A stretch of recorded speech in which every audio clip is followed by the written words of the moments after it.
welcome hipsters, flipsters, finger-popping daddies, and groovy chicks. Welcome back to the Jazz Ranch.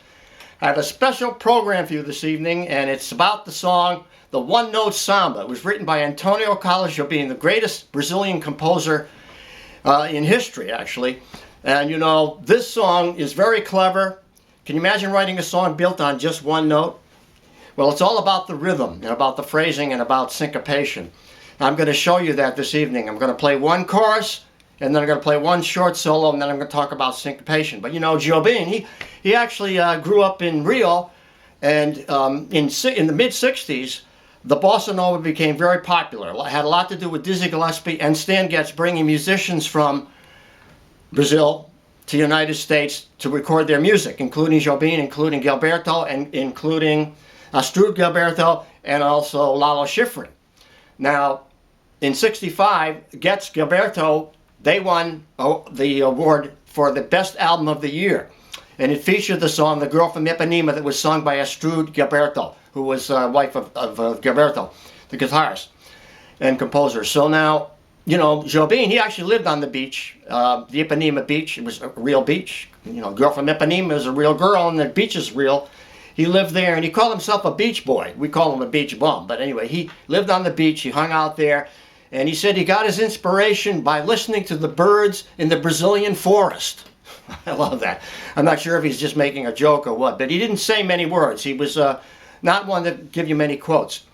But that's one for you. You know, he did write so many great songs. His favorite album to mine is, like, my favorite album is the one, Wave. Creed Taylor had to produce that one. It was a wonderful album.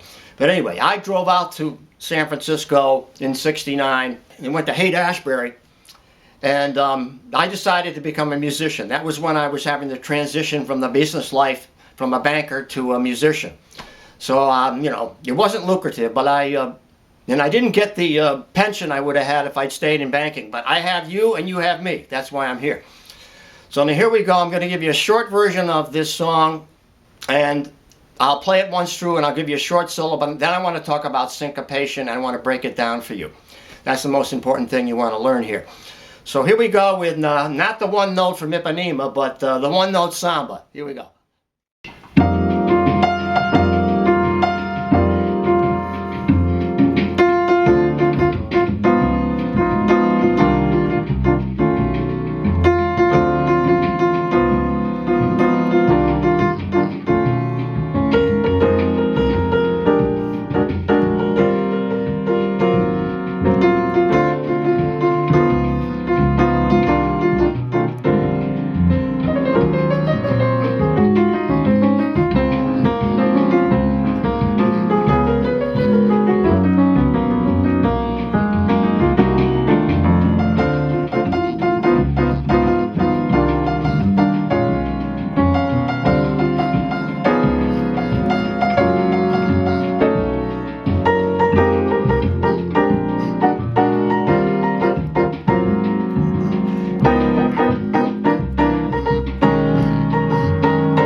Now, this song by Antonio Carlos Jobim, One Note Samba, is an iconic song. In other words, it's one of the really important songs in the repertoire of Antonio Carlos Jobim, and he wrote so many songs, Brazilian songs, that were popular, and this is one of them. And it's very ingenious. It's quite a revelation in a lot of ways, because it's just built on one note. and it's always the fifth away from the scale you're in. So if we're in B flat, it would be the F.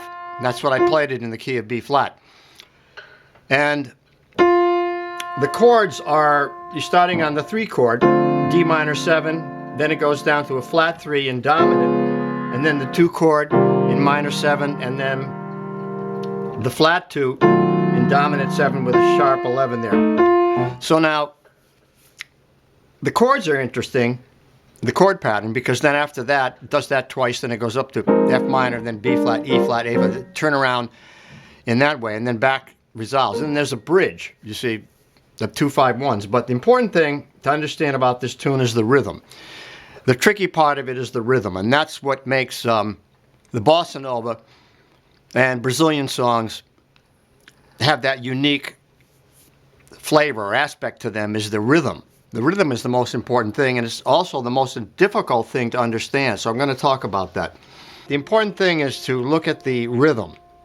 And what it is, it's rhythm is, first of all, it's all eighth notes, meaning the rhythms are based on straight eighths, and the rhythms are straight rather than swing eighths. And it's syncopation in the Latin or the Brazilian concept, that's syncopation, so there's going to be a lot of offbeats or beats on the end.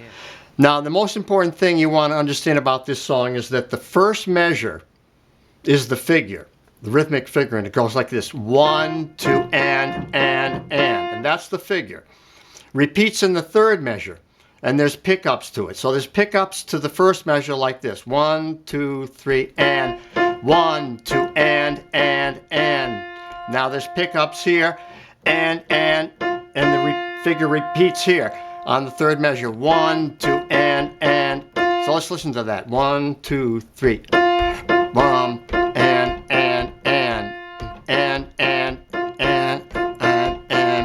You see how this? Then it repeats the same thing. Now I'm going to put the chords to it so you can hear it.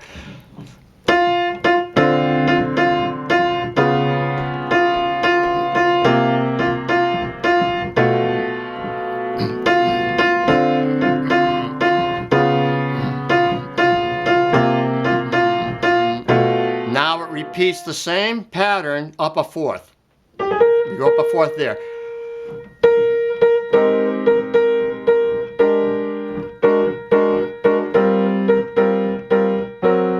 Back down.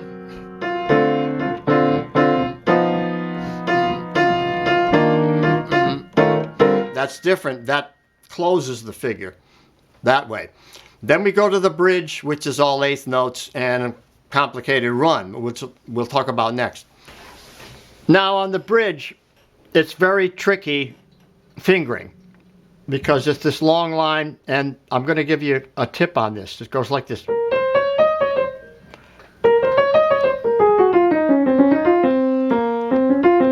Well, what that is, it's really a D flat scale. So if you practice the D flat scale like this,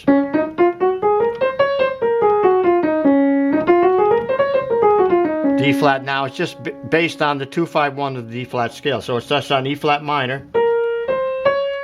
So I'm going to go 2, 1, 2, 3, and then 2, 1, then over on the fourth finger, 3, 2, 1, 3, 2, 1, 2, 3, 4, 2, 1. 3, 5, 2, 1. So there you go. See, it's all that scale. So if you practice that scale like that, you're going to get this. Right?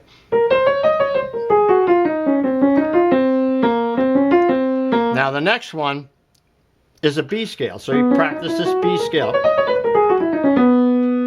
Or C flat, however you want to look at it. It's a C flat scale, B scale. So now it starts here. So it's 2, 3, 1. I'm going 2, 3, 1, 2, 1, 4, 3, 2, 1, 3, 2, 1, 2, 1. I use a double thumb here.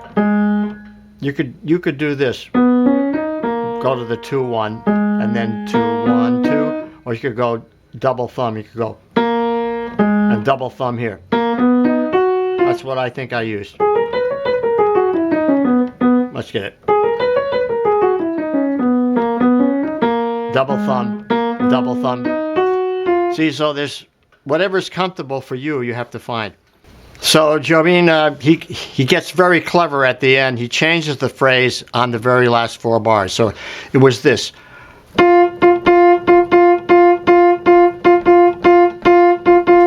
That was the rhythm now. And the last one he does this. It's on the B flat. It hits the 4 right on the downbeat, like 1, 1, 2, and 3, and 3, 4, and. You see? So he changes it like this. He goes, let's get it.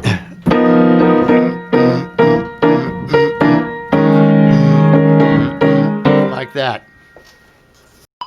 So now if you're lost in this and you don't feel the and beats or the downbeats in anyone, you have to use a metronome. So you have to first practice with the metronome playing on the beat like this.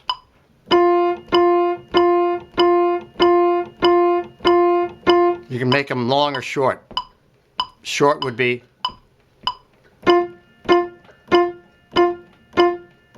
and so on. Now off beats would be 1 and right in the middle of the beat, and then make them short like this. 1. Like that. Now combination would be do some downbeats and some upbeats. So do a measure of downbeats and a measure of upbeats like this. 1, 2, 3, 4. 1, 2, 3, 4, and 1 and 2 and 3 and 4 and 1, 2, 3, 4 and 2 and 3 and 4 and 1, 2, 3, 4, 1 and 2. See how it's easy to rush because I started to rush there. But anyway, you want to relax. When you do this, when you practice this exercise, you have to relax and just sort of feel it.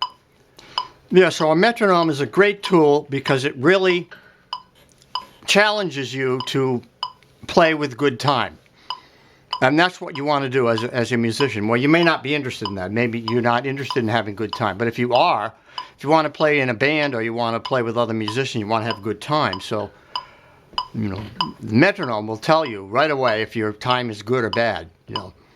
So the first phrase would be like this. 1, 2, 3. Ba, ba, ba, ba, da, ba, ba.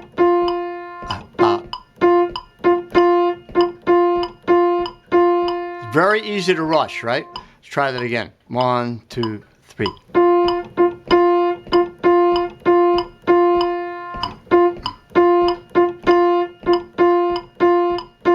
It's off the beat, so it's not easy to play that way, but let's try it with the chords.